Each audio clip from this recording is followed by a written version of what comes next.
All right, I'm going to show you how to easily add a Google Doc assignment.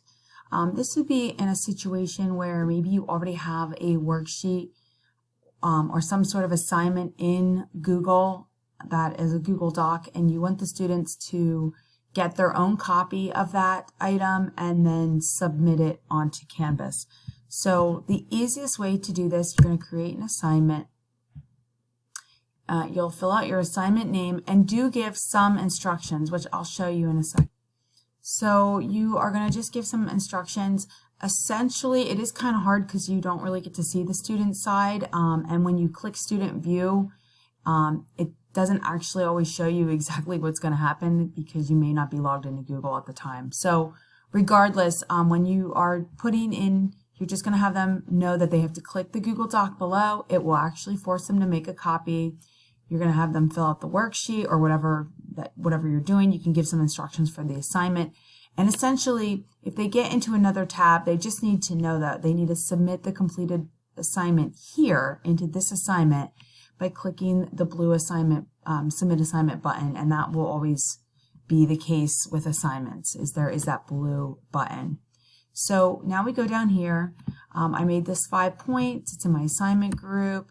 Now you're going to go to using this external tool. So how you find this is you click on submission type. Yours may be preset to say on paper or online or no submission, but we're going to use the external tool, and we're going to find the Google Doc one.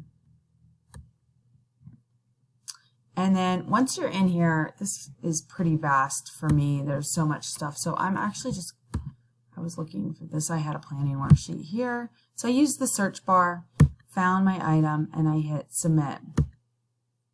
So now it's in here.